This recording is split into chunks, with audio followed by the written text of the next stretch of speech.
Hello students, welcome to class 12. I'm Yogita Singh, your history teacher. बच्चों आज हम जो है अपना टर्म 2 का फर्स्ट चैप्टर स्टार्ट करते हैं जो आपका बुक 2 में चैप्टर 9 है शासक और इतिव्रत। ये आपका बुक 2 में से आपका चैप्टर 9 आएगा, बाकी जो चैप्टर्स हैं वो आपके बुक 3 में से आएंगे। तो जैसे कि आपका चैप्टर है शासक और इतिव्रत, तो हम इसमें जो है मुगल शासकों के बारे में पढ़ेंगे, उनके इतिव्रत यानी जिन्हें हम क्रॉनिकल्स बोलते हैं उनके बारे में पढ़ेंगे। तो मुगल दरबार में कौन कौन से शासक आए हम उनके बारे में पढ़ेंगे और उनका 16वीं से 17वीं शताब्दी तक कैसा शासन रहा। तो ये माना जाता है कि जो मुगल शासन साम्राज्य था वो अपने आप को एक विशाल साम्राज्य मानता था जनता पर शासन करने का, और वो अपने जो भी कोई शासक आया उसने अपने ही दरबार में अपने ही इतिहासकारों से जो है अपने बारे में बहुत कुछ लिखवाया। और जो इसके बारे में भी जो मुगल थे जो लिखवाते थे वो अपने परिवार के बारे में, अपनी घटनाओं के बारे में, अपने युद्धों के बारे में, है ना, अपने प्रजा के बारे में, इन सब के बारे में ही जो है वो लिखवाते थे और अच्छा ही लिखवाते थे। तो जैसे कि आपका टॉपिक है मुगल शासक और उनका साम्राज्य। देखिए जो मुगल थे वो मंगोल से उत्पन्न हुए हैं और वो अपने साम्राज्य को ना भव्यता का एहसास कराते हैं। राजवंश की बात करें तो वो पितृ पक्ष से तो तैमूरी थे और मातृ पक्ष से वो चंगेज़ थे। ठीक है, तो जो ये चंगेज़ बर्बर गिरोह के रूप में उल्लेखित किए जाते थे, इसलिए वो अपने आप को चंगेज़ी नहीं कहलवाए, वो अपने आप को तैमूरी कहलाए। ठीक है, तो जो बाबर, तो पहला शासक कौन था इनका? बाबर था। ठीक है, 16वीं सेंचुरी में आए ये। और मुगलों व स्थानीय सरदारों के बीच में राजनीतिक मैत्रियों के जरिए तथा विजयों के जरिए भारत के विविध क्षेत्रीय राज्यों को मिलाकर साम्राज्य की रचना की गई। साम्राज्य के संस्थापक जहुरुद्दीन बाबर को उसके मध्य एशियाई स्वदेश परगना के प्रतिद्वंदी उज्बेकों ने भगा दिया था परगना से। उसके बाद वो काबुल में रहे और 1526 में जो है उन्होंने अपने सदस्यों के लिए आवश्यकता को पूरी करने के लिए उपमहाद्वीप पर कई बार आक्रमण भी किया और उसके बाद जो है यहाँ पर उन्होंने अपना साम्राज्य स्थापित कर लिया। उसके बाद जो है बाबर के बाद उनका बेटा आया हुमायूं। हुमायूं जो है 1530 से लेकर 40 तक शासन किया उसने, और उसके बाद जो है फिर 1555 से लेकर 56 तक बीच में ये गायब रहे। इनको शेरशाह सूरी के साथ इनका युद्ध हुआ था जिसमें इनको यहाँ से भगा दिया गया था भारत से, लेकिन उसके बाद 55 में फिर वापस आए, उन्होंने फिर उनको हराया सूरों को, और उसके बाद जो है फिर 1 साल तक ये जिंदा रहे। उसके बाद इनकी डेथ हो गई। उनके बाद उनका बेटा आया अकबर। अकबर जो है 1556 से लेकर 1605 तक रहे।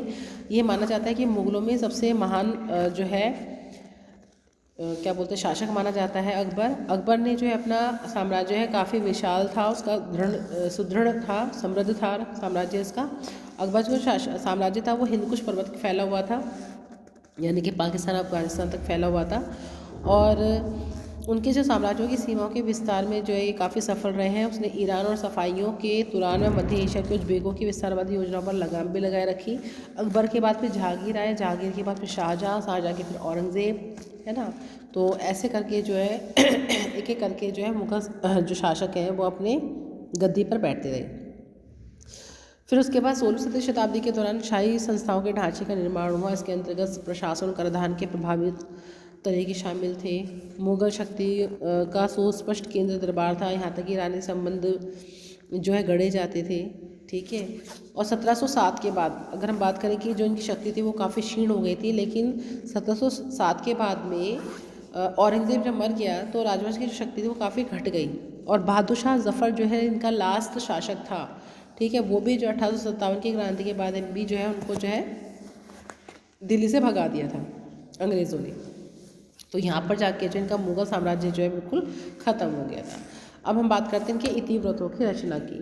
तो मुगल बादशाहों द्वारा तैयार किए गए इतिव्रत जो है दरबार में तैयार करवाए जाते थे और करने वाले भी दरबारी होते थे। ठीक है, जो हर पीढ़ी के बारे में वो लिखते थे। इसमें देखिए ज़्यादातर जो है वो शासक के परिवार, दरबार, युद्ध, है ना, उनकी प्रशासनिक व्यवस्थाओं के बारे में, जैसे इसमें अकबरनामा, शाहजहाँनामा, आलमगीरनामा, इन तीनों ने लिखवाया था ये इतिहास। अब हम बात करते हैं तुर्की से फारसी की ओर।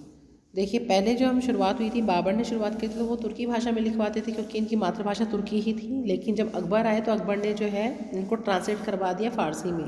ठीक है, शुरुआत तो तुर्की से हुई थी लेकिन बाद में जो है फ़ारसी जो इनकी राजभाषा बनाई गई, और हर जगह जो है फ़ारसी का ही जो है प्रसार हुआ।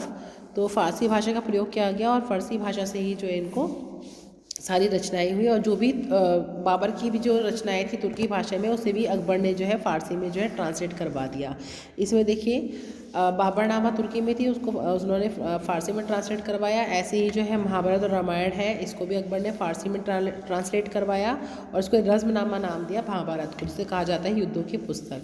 अब पांडुलिपियों की रचना की बात करें तो पांडुलिपियों की जो रचना है वो मुगल भारत की सबसे जो जितनी पुस्तकें थी वो हस्तलिखित थी। हस्तलिखित रचनाओं को पांडुलिपि कहते हैं और जहाँ पर ये रखी जाती थी उसे किताब खाना कहते हैं। किताब खाना को हम पुस्तकालय भी बोलते हैं और इसे लिपि घर भी कहा जाता था, जहाँ पर ये सारी चीज़ें होती थी, है ना। सारा सुलेखन करना, ये जो भी सारे कार्य होते थे उसमें कार्य कौन कौन से थे, जैसे कि कागज़ तैयार करना, है ना, नकल करना, पेज चमकाना, चित्र बनाना, जलसाज करना, है ना, एक बाइंड करना, ये सारे काम जो है किताब खाने में ही होते थे।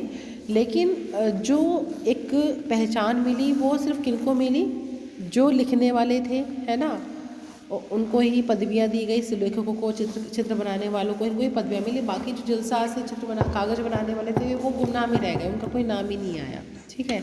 अब सुलेखन यानी हाथ से लिखने की कला जो है वो एक कौशल मानी जाती थी, क्योंकि इसमें जो है अलग अलग शैलियों में होता था, जिसमें एक नस्तलिक शैली थी जो अकबर को बहुत पसंद थी, उनकी पसंदीदा शैली थी। जिसमें ये शैली जो है एक तरल शैली थी, जिसमें जो एक लंबे सपाट प्रभावी ढंग से लिखा जाता था, जिस तरीके से ये लिखा जा रहा है, लंबा लंबा फैला के लिखा जाता था। और ये 5 से 10 मिलीमीटर की नोक की सरकंडे की कलम से लिखा जाता था, जिससे साई की टुकड़ा जो है, इसका जो आगे का नोक होता था वो साई में डुबोया जाता था, जिसकी जो नोक होती थी वो बीच में से चीरा लगाया जाता था, जिससे कि जो है वो उसको आसानी से सोख सके। तो इस तरीके से जो है अकबर जो है नस्तलिक शैली को लिखवाते जो उन्हें पसंद थी। तो बच्चों, आपको मैंने आज से यहाँ पर तक पढ़ा दिया है। आप इस जितने पेज मैंने बताए इनको पढ़ेंगे और मेरी वीडियो को देखेंगे, चैप्टर को बहुत ही ध्यान से समझेंगे। Thank you, have a nice day.